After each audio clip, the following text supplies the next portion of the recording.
Hola amigos, estamos en el curso del estudio del libro de Hebreos y el día de hoy tenemos la sesión número 3, la cual ha sido denominada Llevando a muchos hijos a la gloria. Y en esta veremos el desarrollo del capítulo 2. Entonces, para comenzar, leamos el versículo número 1.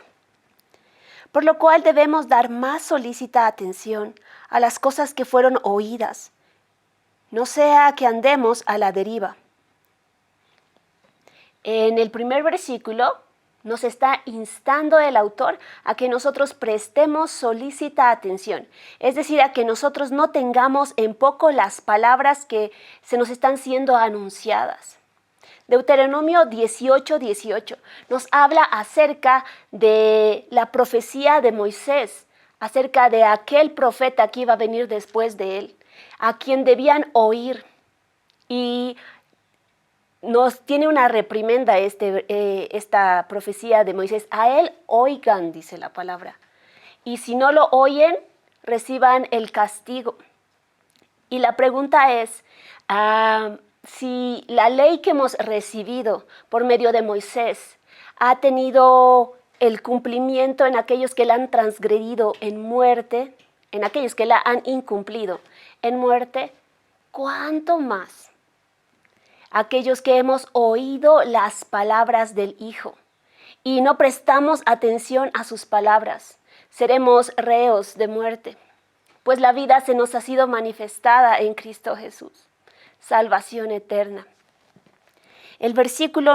Vamos a leer ahora del versículo número 2 al 4, y se nos dice: porque si las palabras habladas por medio de ángeles fue firme, y toda transgresión y desobediencia recibió justa retribución, ¿cómo escaparemos nosotros teniendo en poco una salvación tan grande, la cual, comenzando a ser proclamada por el Señor, nos fue confirmada por los que oyeron, testificando Dios juntamente con ellos, mediante señales, prodigios y diversos milagros y repartimientos del Espíritu Santo conforme a su voluntad? Ahora, cuán más magnífico y claro es el mensaje de Jesucristo. En la introducción de Hebreos 1 nos decía que Dios había hablado de muchas formas y de muchas maneras a nuestros padres por medio de los profetas en tiempos antiguos, mas ahora nos ha hablado por el Hijo. Y en estas palabras nosotros podemos entender que la veracidad del mensaje ha sido constituido en una sola persona. La claridad de quién Dios es ha sido manifiesta en Jesucristo. Juan 1:18 nos dice: a Dios nadie le vio jamás, pero el unigénito del Padre, aquel que estaba en su abrazo, aquel que estaba en el seno del Padre, lo ha dado a conocer. ¿Y qué son estas palabras? Estas palabras tienen que ver con aquello que tanto cristianos como judíos aún no hemos llegado a la plena comprensión. ¿Y qué es esto? La Torá, los primeros 5 libros de nuestras Biblias, llamado también Pentateuco, son aquellos que le han sido revelados a Moisés y él nos los ha dado a conocer. Y nosotros muchas veces nos quedamos con los mandamientos, los preceptos y los decretos descritos allá. Nos limitamos a hallar las restricciones de quién Dios es y no podemos observar más que un Dios castigador. Sin embargo, si tú y yo nos volvemos observantes de la Torá, si tú y yo podemos encontrar el corazón de Cristo en medio de cada uno de los preceptos, tú y yo vamos a poder ser asombrados por la hermosura de la santidad y la pureza de quien Dios es, la belleza de su bondad, el celo por la justicia y cuánto Él aborrece la maldad, la injusticia, el pecado. Cuando nosotros observamos en medio de la Torá no solamente las restricciones, sino podemos encontrar el corazón y quién Dios es, primeramente tú y yo vamos a ser encaminados a una vida más alta y más sublime. En el entendimiento y la comprensión de quién Dios es, vamos a hallar que nuestro espíritu en nosotros reclama que tú y yo seamos justicia para aquel que ha pagado el precio. Que aquel que ha pagado el precio por hacernos una vez más miembros de su familia, halle en nosotros su misma imagen. Y no me estoy refiriendo a otra cosa, sino que halle la misma esencia y el mismo carácter de quién es Él. Hebreos 1 nos hablaba de que el Hijo es un resplandor de la gloria del Padre. Orando en el cuarto de oración, yo me acuerdo en una oportunidad, yo decía, Señor, así como el Hijo es un resplandor de la gloria del Padre, que tu iglesia sea un resplandor de la gloria del Hijo. Efesios 5 nos habla acerca de una iglesia que Cristo Jesús se ha preparado para sí mismo una novia santa, pura, sin mancha y sin arruga. Él mismo se la ha dispuesto. Y por el lado de los judíos, cuando ellos empiecen a observar en medio de los preceptos, los mandatos y los decretos, más allá de la ley, van a poder encontrar el corazón de quien es Jesucristo, misericordia y verdad. Y entonces podrán voltear hacia los evangelios y ver que el cumplimiento de la ley ha sido una persona, Jesucristo. Cuando Juan 1 nos habla acerca de que el Logos se tabernaculizó y habitó entre nosotros. Está hablando acerca de quien se ha dado testimonio en las Escrituras, que Jesucristo, no pudiendo ser comprendido en la maravillosa complejidad de quién es Él, ha sido manifestado en carne. Y es como Dios diciéndonos, no entienden quién yo soy. Muy bien, entonces vengo a manifestarles de una manera clara y concisa quién yo soy. En Mateo 23, nosotros encontramos que Jesucristo habla con los fariseos, con aquellos que conocían la Torá, con aquellos que sabían cada precepto y cada mandato del Señor y trataban y procuraban seguir los mandatos para alcanzar la justicia. Y se nos dice, ¿qué les dice, fariseos? Ustedes que diezman la menta, el comino, se han olvidado de hacer misericordia y justicia. Esto era necesario sin abandonarlo primero. ¿Y a qué se está refiriendo el Señor? Que muchas veces cuando nosotros miramos en las Escrituras y nuestros ojos no han sido abiertos por la revelación del Espíritu, aún nosotros encontramos a un Dios que nos limita vez tras vez y nos pone imposiciones difíciles de alcanzar. Pero cuando nosotros encontramos por la revelación del Espíritu el corazón de cada precepto, podemos entender lo que es verdadera pureza, podemos entender lo que es santidad. Podemos entender que frente a un Dios santo, la maldad no puede prevalecer. Podemos entender que frente a un Dios santo que es fuego consumidor, el pecado va a ser consumido. Y dejamos de ver las limitaciones para entender el corazón de quién Dios es. Y así como el Hijo que habita en el regazo del Padre y ama la verdad y aborrece la maldad, ama la justicia y aborrece la injusticia, nosotros vamos a ser hallados en el mismo deseo, abrazando y amando lo que es verdadera santidad, integridad, pureza, no porque esté en nosotros esto, sino porque llegamos a la comprensión de quién Dios es.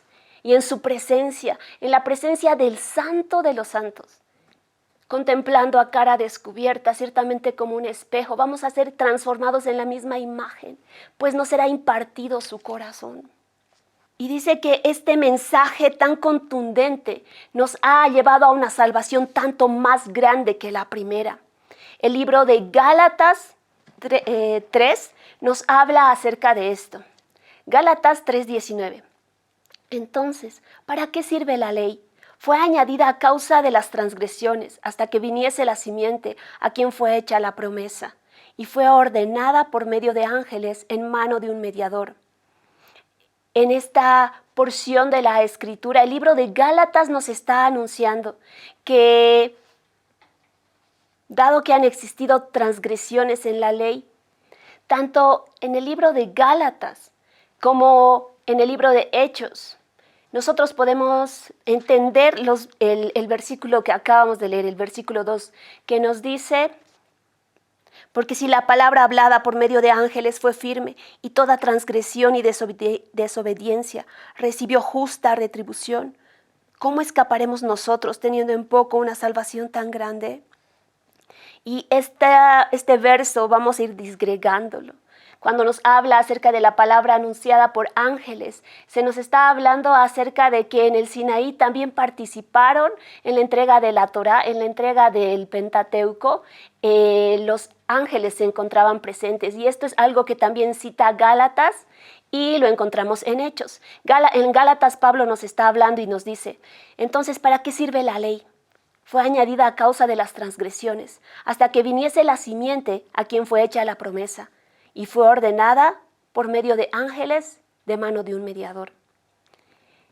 Hechos 7:53 está en medio del gran discurso de Esteban delante de los religiosos de la época, y Esteban dice lo siguiente: ¿a cuál de los profetas no persiguieron vuestros padres y mataron a los que anunciaron de antemano la venida del justo, de quien vosotros ahora habéis sido entregadores y matadores? Y vosotros que recibiste la ley por disposición de ángeles y no la guardasteis. Entonces, en ambas escrituras nosotros encontramos a qué se refiere este mensaje entregado por ángeles, pues ellos participaron cuando Jehová descendió al monte Sinaí para entregar los estatutos a Moisés. Y esta salvación tan grande está relacionada en comparación al antiguo pacto, el nuevo y el antiguo pacto. Gálatas 4:1 al 8 nos dice: el cumplimiento de la ley es Cristo. Y ahora leemos: piénsenlo de la siguiente manera. Si un padre muere y deja una herencia a sus hijos pequeños, esos pequeños no están en mejor situación que los esclavos hasta que se hagan mayores de edad, aunque son los verdaderos dueños de todas las posesiones de su padre. Tienen que obedecer a sus tutores hasta que cumplan la edad establecida por su padre. Eso mismo sucedía con nosotros antes de que viniera Cristo. Éramos como niños, éramos esclavos de los principios espirituales básicos de este mundo.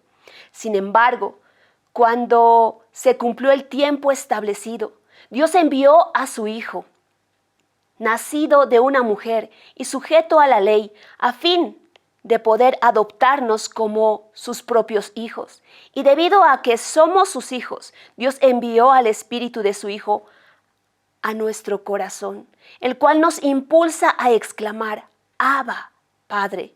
Ahora, ya no eres un esclavo, sino un hijo de Dios, y como eres su hijo, Dios te ha hecho su heredero.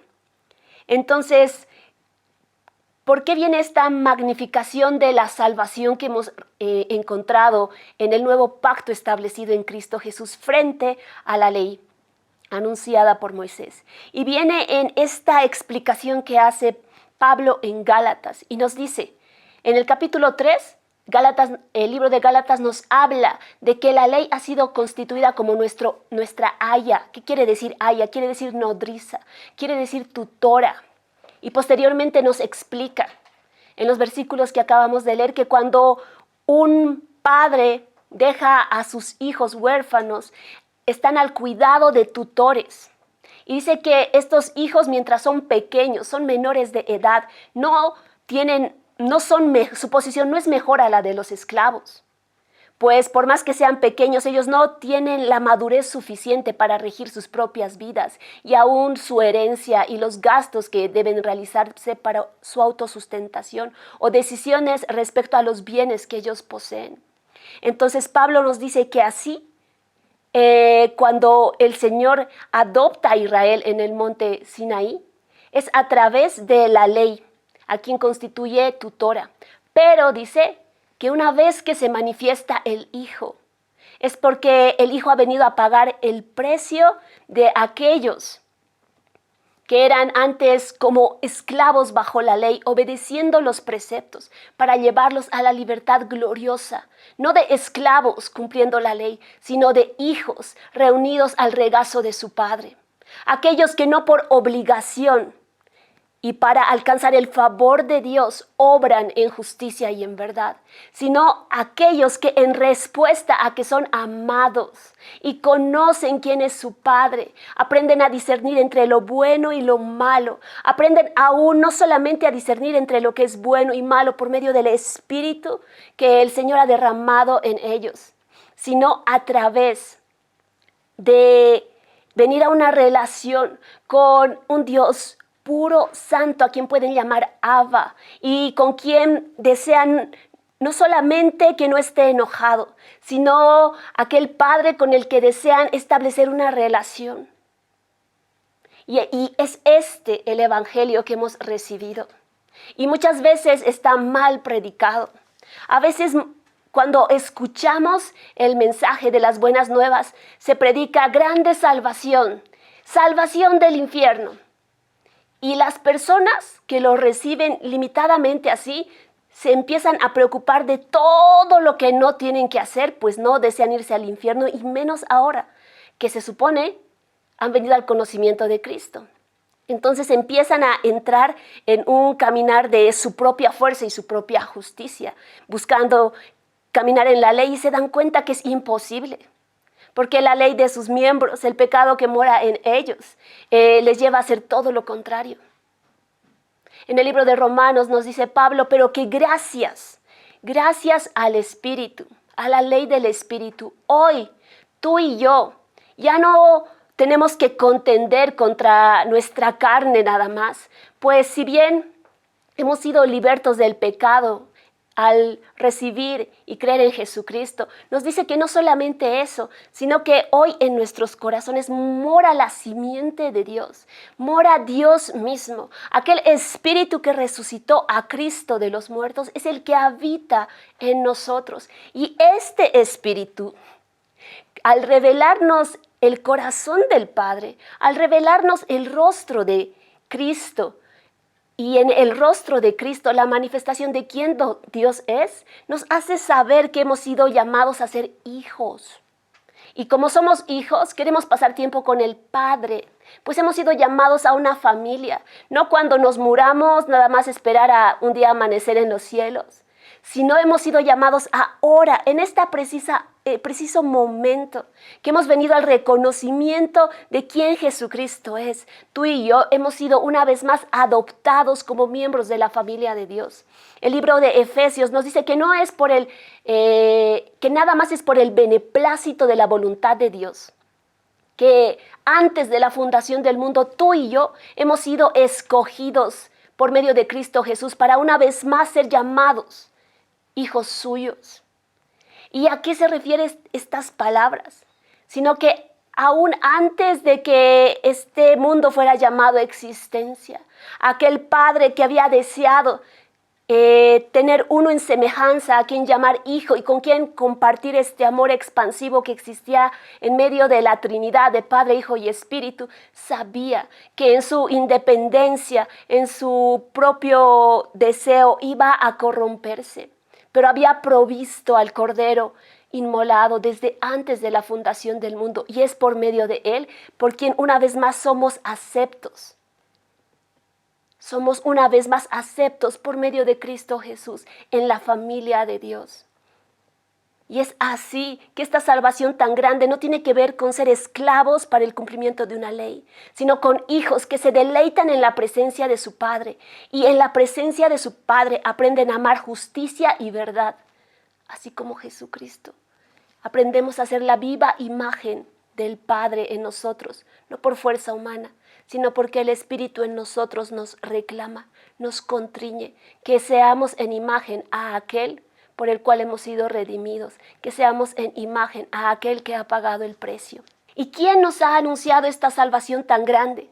Sino el mismo Señor Jesucristo. Y después de él, los discípulos. Y a estos acompañaron señales y prodigios, dicen las Escrituras. Juan 10:17, el Señor mismo nos dice, si no hago las obras de mi Padre, no me creáis. Mas si las hago, aunque no me creáis a mí, creed a las obras, para que conozcáis y creáis que el Padre está en mí y yo en el Padre. En estos versículos podemos encontrar que Jesucristo no solamente fueron sus palabras las que nos ha entregado, sino que es su evangelio, la realidad de quién es Él, ha venido por medio de señales y prodigios.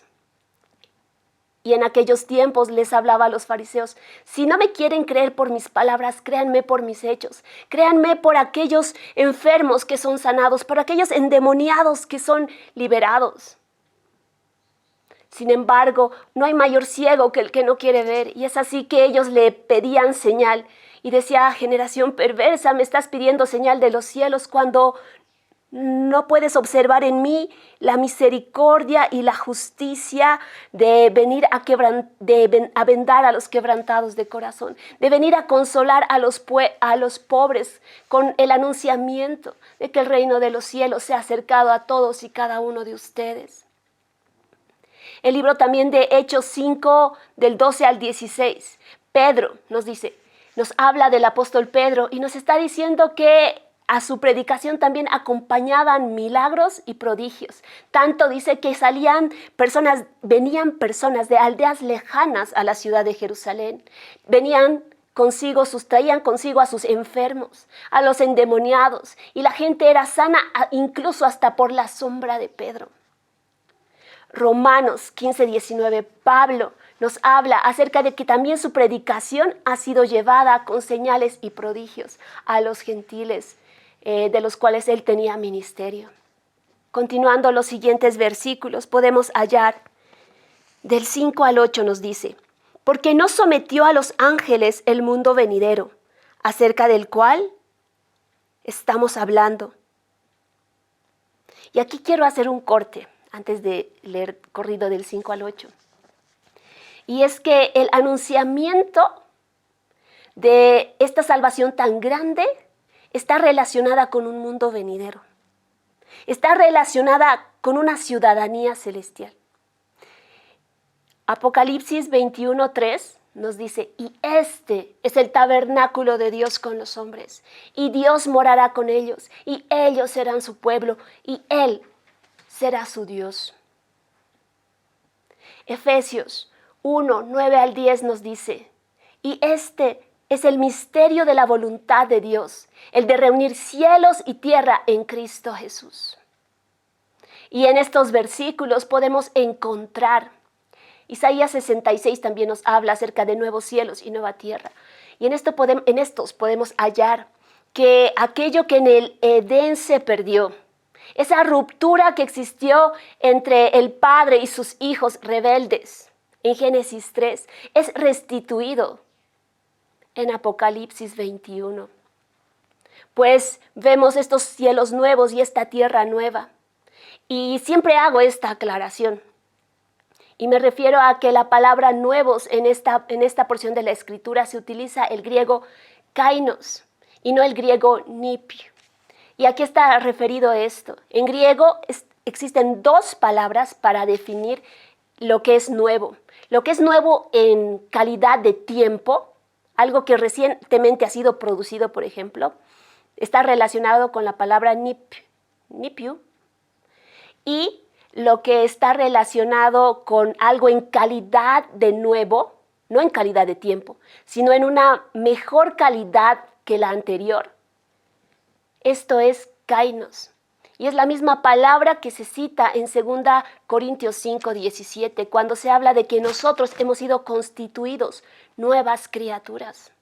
Así como nosotros hemos sido constituidos nuevas criaturas y nuestros cuerpos no han sido fulminados, es así que nosotros debemos comprender que parte de la creación de Dios no solamente es el hombre, sino es la tierra. Son los animales y son los árboles. En la cruz del Calvario, el Hijo no solamente ha redimido al ser humano, sino ha redimido toda esta tierra. Y así como Pedro cita en 2 de Pedro 3, estos cielos nuevos y esta tierra nueva son aquellos que han sido purificados y de toda maldad, de todo pecado, y aún ha sido sórbida la muerte, cuando Jesucristo en el milenio restaure esta tierra y prepare la tierra para que sea morada del Padre, del Hijo y de los hijos que Dios le ha dado al Padre por medio de Jesucristo, una vez más, quienes han sido adoptados en su regazo. Versículo 5. Porque no sometió a los ángeles el mundo venidero acerca del cual estamos hablando. Pero alguien declaró solemnemente en algún lugar diciendo, ¿qué es el hombre para que tengas memoria de él? Y el Hijo del hombre para que lo visitéis. Lo hiciste un poco menor que los ángeles. Lo coronaste de gloria y de honor. Todo lo sometiste bajo sus pies. Porque al someter todas las cosas, nada dejó que no esté sometido a él. Ahora, sin embargo, todavía no vemos todas las cosas sometidas a Él, pero vemos a aquel que fue hecho un poco menor que los ángeles, a Jesús, coronado de gloria y de honra a causa de los padecimientos de la muerte, para que por la gracia de Dios gustara la muerte por todos. En estos versículos encontramos que se hace la cita del Salmo 8 y se nos dice que el mundo venidero, del cual hablamos hace instantes, no le corresponde por herencia a los ángeles, si es que estos tienen bastante autoridad en el gobierno de Dios, sino que le corresponden al Hijo, le corresponden a Dios mismo. Y, sin embargo, dice, aún no vemos que todas las cosas estén sometidas bajo los pies de Cristo. Y en este versículo se nos está llevando a aquello que nosotros le llamamos la tensión entre el reino que ha venido y el reino que está por venir. ¿Cuál ha sido la predicación de Juan el Bautista, de Jesucristo y de los apóstoles? Arrepentíos, porque el reino de los cielos se ha acercado. Y si bien con la venida de Jesucristo a la tierra, el reino se había acercado, y por la cruz del Calvario, por su muerte, resurrección y ascensión a los cielos, hoy podemos gozar de parte de ese reino en nuestros corazones, ciertamente. Pues hoy Cristo reina en nuestras vidas por medio de su Espíritu que testifica en nosotros. Sin embargo, nosotros nos hallamos en esta tensión entre que el reino se estableció con la venida del Señor, pues consumado ha sido todo en la cruz del Calvario. El precio de nuestra redención, de nuestra justificación y de nuestra gloria ha sido pagado. Sin embargo, tú y yo en esta hora podemos ver que hay maldad, que hay enfermedad, que todavía hay muerte en el mundo. Y nos decimos unos a otros, ¿pero acaso Cristo no está reinando? Y la verdad es que el reino de los cielos se ha acercado y hoy está en nosotros. Su Espíritu en nosotros testifica esto. Pues es el mismo Espíritu que levantó a Cristo de los muertos. Sí, hermanos, si tú y yo entendiéramos eso, realmente el nivel en el que tú y yo caminaríamos en nuestra relación con Dios y aún en nuestra vida diaria sería la manifestación de milagros y prodigios. Y una vida que camina en justicia y en completa integridad, pues tenemos al Espíritu mismo en nosotros. Dios habita en nosotros, Romanos 5:5. El amor de Dios ha sido derramado en nuestros corazones. Sin embargo, hay esta tensión porque Jesucristo en su primer venida vino para manifestar salvación. Hoy estamos en un tiempo de oportunidad, en una ventana de oportunidad.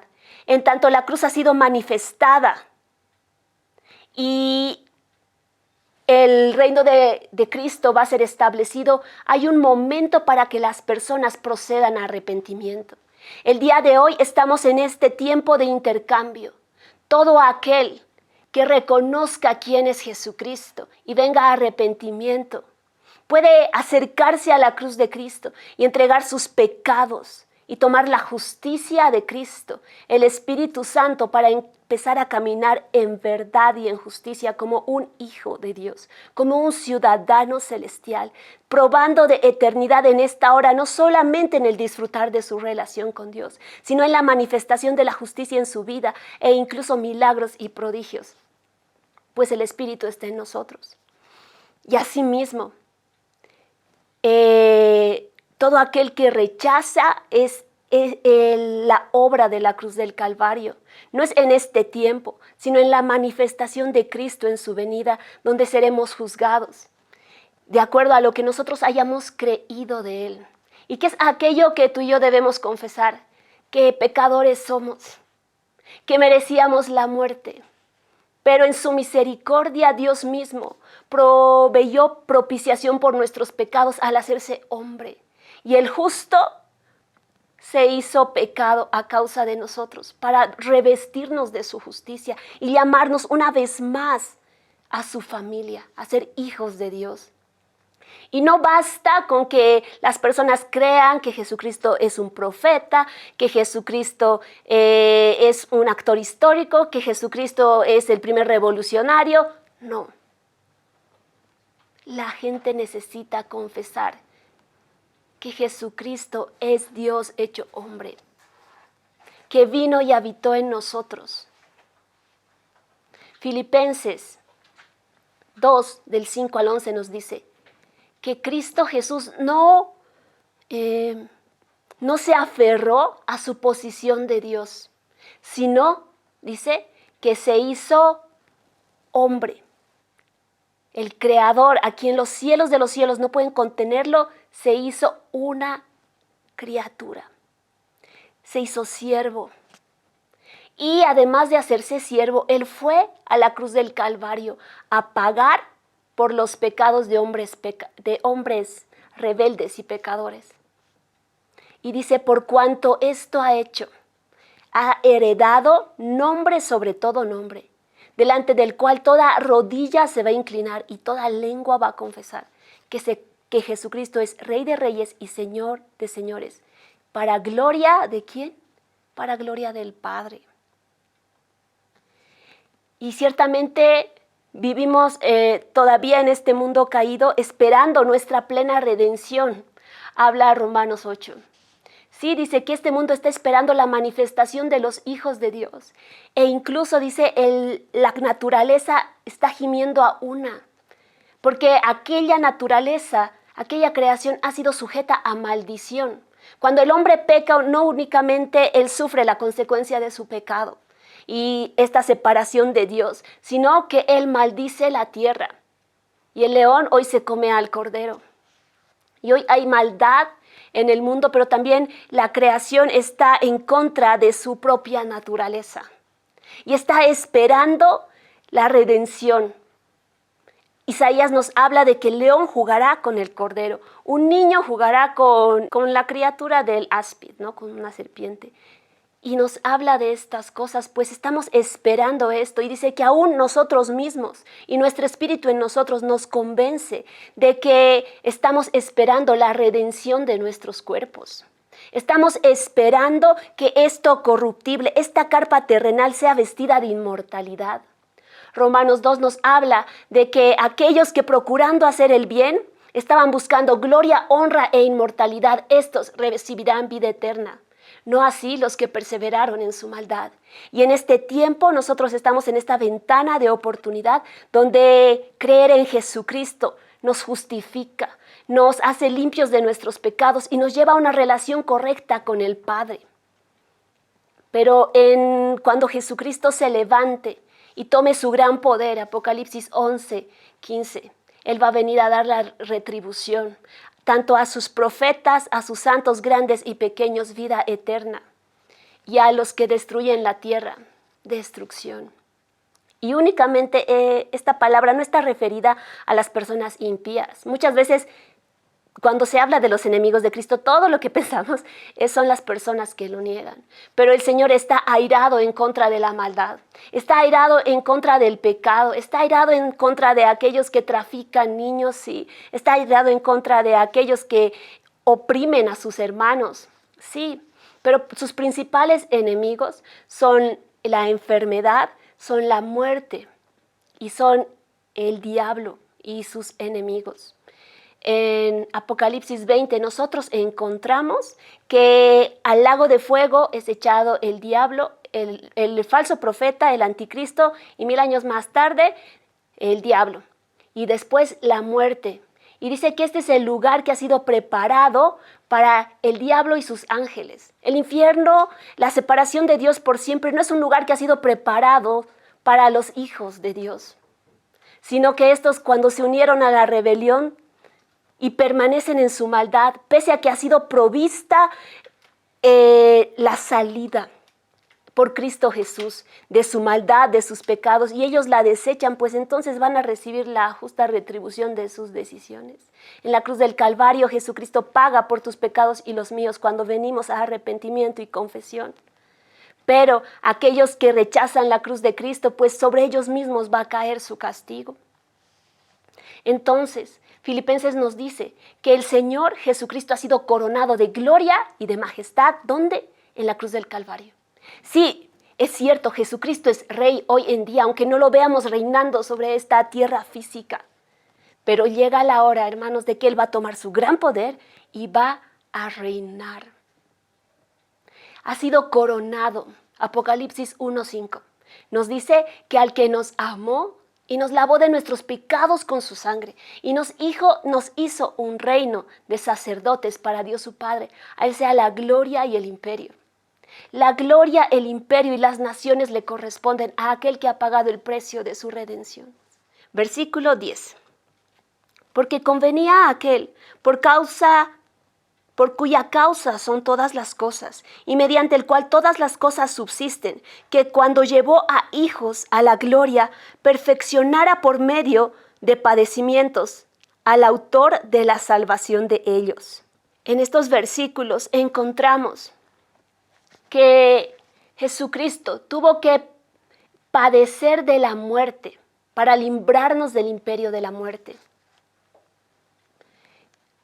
Apocalipsis 1:5 llama a Jesucristo el primogénito de los muertos. Y podemos entender por este nombre que Jesucristo es el primogénito de la resurrección. Y si bien tú y yo encontramos en pasajes del Antiguo Testamento la resurrección de diferentes personas, por ejemplo, Eliseo resucitó al hijo de la viuda. En el Nuevo Testamento Jesucristo resucita a Lázaro, resucita a al hijo de la viuda de Naín, resucita al hijo, a la hija de Jairo. Nosotros podemos encontrar estas resurrecciones, pero todas estas personas que han resucitado han vuelto a morir en sus épocas. Pero Jesucristo es aquel que, siendo puro y sin mancha, gustó de la muerte. La palabra nos dice, Romanos 6:3, que la paga del pecado es muerte. Y Jesucristo, pese a no tener pecado, Él se hizo pecado y probó la muerte por nosotros. Pero en la cruz del Calvario, cuando el diablo y todas sus huestes festejaban, pues creían haber vencido al Rey de Reyes, pues creían haber vencido a Jesucristo. Dice que el momento que Jesucristo se levanta de entre los muertos, recién el diablo entiende el enigma. Y es que la muerte no puede retener a aquel que no ha pecado.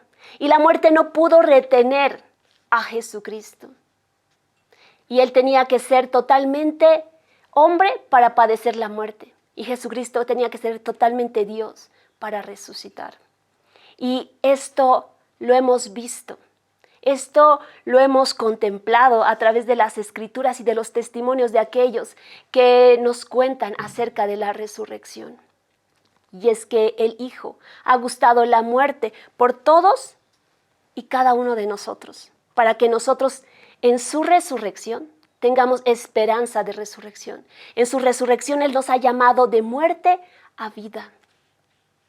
Pablo dice que si Cristo no ha resucitado de entre los muertos, vana es nuestra fe. Pues nuestra fe no únicamente se limita al padecimiento de Cristo en la cruz del Calvario, al ser sujeto de oprobio por nuestros pecados, sino en que éste se levantó de entre los muertos y hay una tumba vacía. Y nos llama a esperanza y a resurrección. Cuando nos habla de que el autor de salvación debía ser perfeccionado por medio de los padecimientos, esto me habla acerca y nos habla acerca de la teoría del dolor que el Padre tiene. Para ti y para mí muchas veces tenemos el concepto en nuestra imaginación de que Dios en toda su bondad tiene que permitir que desde que yo le conozco todo vaya muy bien. Pues si antes estaba alejado de Él y me iba mal y a veces bien, cuanto más ahora que soy su hijo. Este es nuestro pensamiento. Sin embargo, no es que el Señor quiera que nuestro sufrimiento. Sin embargo, el Señor va a permitir que el sufrimiento que tú y yo vivamos en esta tierra por parte de la maldad del hombre, por parte de vivir en un mundo fracturado, Él la va a utilizar para bien. Pues no se trata de que nosotros tengamos un final feliz en nuestros términos, al final de nuestros días o en la venida del Señor, sino se trata de que tú y yo hayamos forjado a Cristo en nuestro corazón. Y no es solamente en los buenos tiempos, sino en el tiempo de la prueba, que nuestro corazón es probado, que nuestro corazón es llevado a hermosura. Es el dolor muchas veces lo que puede forjar lo más hermoso en nuestras vidas. Y a veces no somos capaces de vislumbrarlo. Pues en medio de ese dolor, si el Señor haya confianza y fe en quién es Él, perlas preciosas, dádivas y diademas nos van a ser dadas, porque nuestra fe en Él no ha sido conmovida por nuestras circunstancias, sino por el testimonio de aquel que ha manifestado su amor confiable en la cruz del Calvario y de saber que aun cuando Él no está propiciando una situación de dolor, Él la va a encaminar para que en mí sea forjado perdón, para que en mí sea forjada humildad, para que en mí sea forjada su imagen y su semejanza. En la cruz del Calvario no solamente vemos la máxima expresión de quién Dios es, sino la máxima expresión de quién es el hombre y está llamado a ser. El Sermón del Monte, Mateo 5, 6 y 7, nos habla de esto. Nos habla de bienaventurados los que dan la otra mejilla. Nos habla de que bienaventurados cuando nos persigan a causa de Cristo y que nosotros estemos orando por nuestros transgresores, perdonando a las personas que nos ofenden.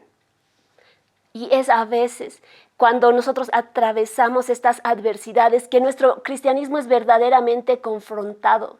Cuando pierdes $10,000, $50,000, un hermano no te paga, es probado si tú eres capaz de perdonar. Cuando sufres infidelidad, es probado tu corazón para saber si eres capaz de amar por sobre esto y perdonar. Y Jesucristo es la máxima expresión de quien hemos sido llamados a ser. Y no es sino en las pruebas donde esto es forjado en nosotros. Versículo 11, 12 y 13. Porque el que santifica y los que son santificados son todos de uno. Por esta razón no se avergüenza de llamarlos hermanos, diciendo: proclamaré tu nombre a mis hermanos, en medio de la asamblea te cantaré alabanzas. Y otra vez, yo estaré confiado en Él. Y otra vez, aquí estoy yo y los hijos que Dios me dio. Y en esta porción de la Escritura nosotros podemos hallar de que aquellos que hemos sido santificados en Cristo, hemos sido llamados a venir a ser uno con Él. Y Él está tan feliz de que hayamos sido llamados a su familia, que no se avergüenza Jesucristo de llamarnos hermanos. No se avergüenza de que nosotros seamos parte de su familia. Es más, Él está esperando aquel día en que Él va a ser el director de la alabanza principal, con todos los herederos de la salvación, y va a estar elevando cánticos al Padre juntamente con sus hermanos. A aquellos que Él ha gustado una vez más llevarlos al abrazo del Padre, llevarnos a ser parte de su familia. Versículo 14 al 15. Así que por cuanto los hijos fueron consubstanciales con sangre y carne, de igual manera, Él también participó de lo mismo, para que hiciera ineficaz por medio de la muerte al que tenía el imperio de la muerte, esto es, al diablo, y librara a los que por temor a la muerte están sujetos a vivir en esclavitud. Dice que una de las razones por la que Dios fue hecho hombre, por la que Jesucristo participó de tener carne, huesos y sangre, era que Él debía participar y sufrir la muerte por ti y por mí. Porque el autor de salvación necesitaba probar la muerte y librarnos de la misma. Y dice que al librarnos de la misma, Él estaba liberando a aquellos que habían sido cautivos por el temor a la muerte. Y la verdad es que las personas que no conocen aún al Señor, todo lo que buscan en esta vida es un instante, un minuto más de vida.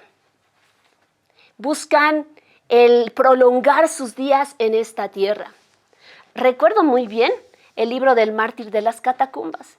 Y en este libro nosotros encontramos, está relatado entre más o menos desde el año 80 hasta el año 300 después de Cristo. Y ahí hallamos a la iglesia primera, que cuando decidió testificar que Jesucristo era Señor y no confesar que César era el Señor, sino que él tenían un rey diferente y sus leyes eran diferentes. Ellos venían a persecución y eran entregados a Roma como antorchas humanas.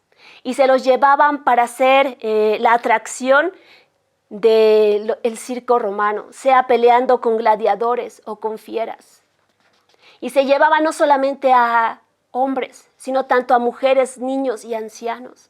Y en este libro tiene un acto particular en el cual uno de los cristianos es sacado a combatir. Y en lo que combate dice que él tiene que pelear contra un león.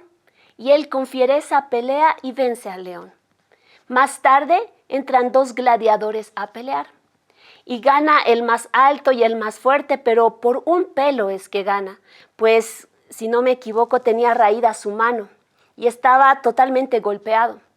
El tercer acto de este libro nos cuenta que tanto aquel que ha peleado con la fiera y ha vencido, como el que ha peleado con otro gladiador y vence, pero no tenía el brazo corroído y estaba desangrándose y tenía poca fuerza, tenían que contender en la arena. Y tú y yo sabemos cuál sería el resultado de esto, ¿verdad? Y es que aquel que peleó con la fiera y tenía fortaleza y estaba ahí vigoroso, va a vencer. Pues el otro carece de un miembro, está todo desangrado, cansado, pues la batalla ha sido muy dura, hombro a hombro con otro gladiador. Y entonces sale aquel que ha vencido a la fiera del león.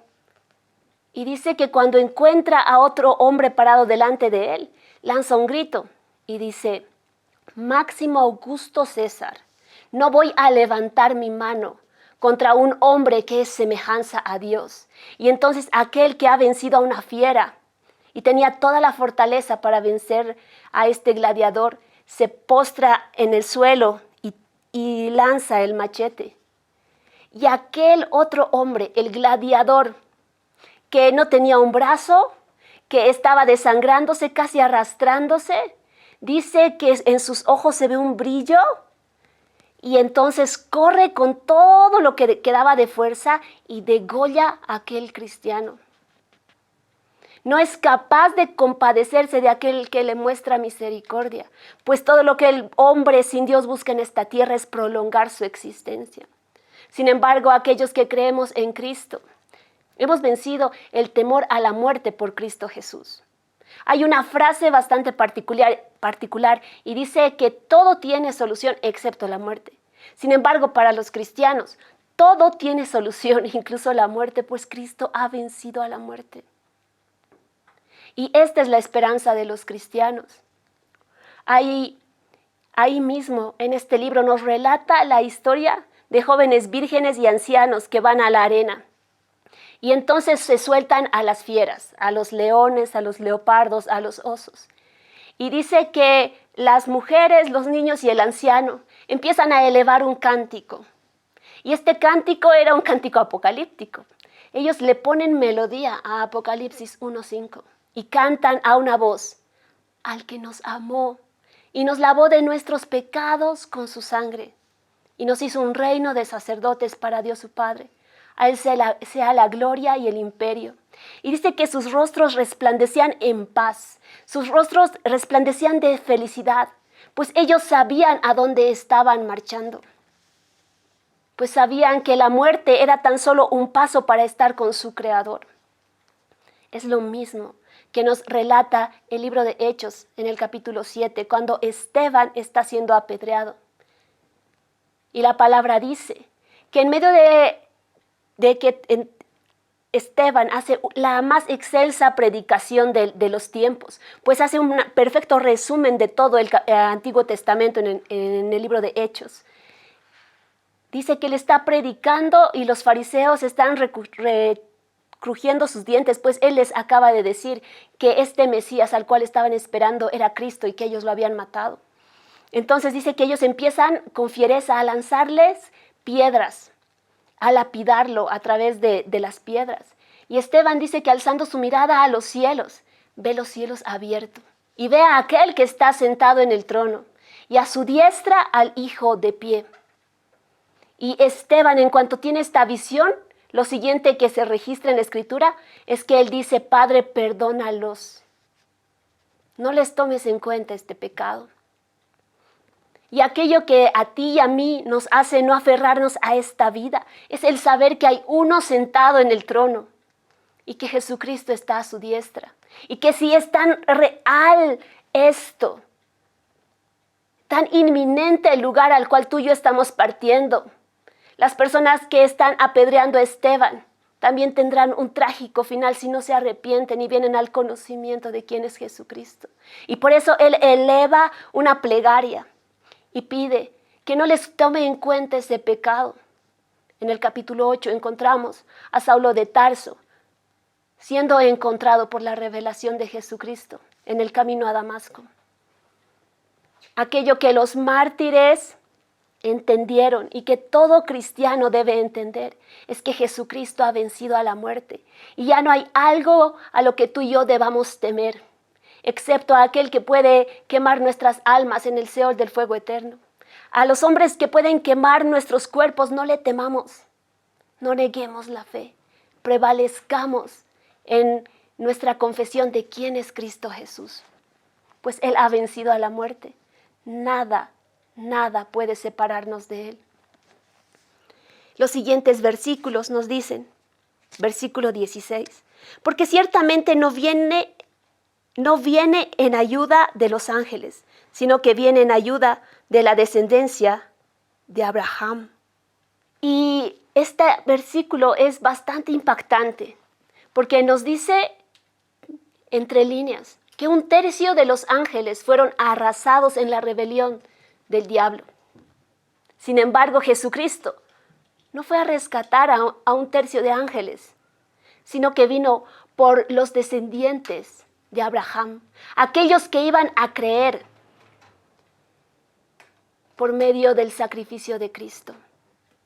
Y esto es algo que tiene que conmovernos tanto a ti y a mí, porque ¿quién es el hombre para que el Señor lo haya mirado? Es aquel que ha deseado por hijo, es aquel que en la eternidad lo ha querido hacer miembro de su familia y a quien lo ha constituido en imagen y semejanza.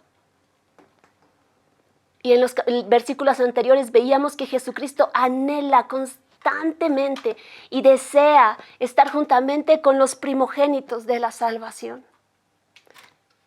Y está esperando con ellos mismos elevar cánticos a Jehová. Y nos ha llamado a ser parte de su familia. Y si bien somos hijos a imagen y a semejanza de Cristo, hay algo que tiene que quedar muy en claro. Y es que por siempre Él va a ser creador. y nosotros criatura. Nos tenemos un lugar de honor y de reconocimiento y vino y nos redimió y nos llevó a una relación correcta con Él. Una vez más, miembros de su familia, ciudadanos de la Jerusalén celestial. Pero Él sigue siendo el Eterno.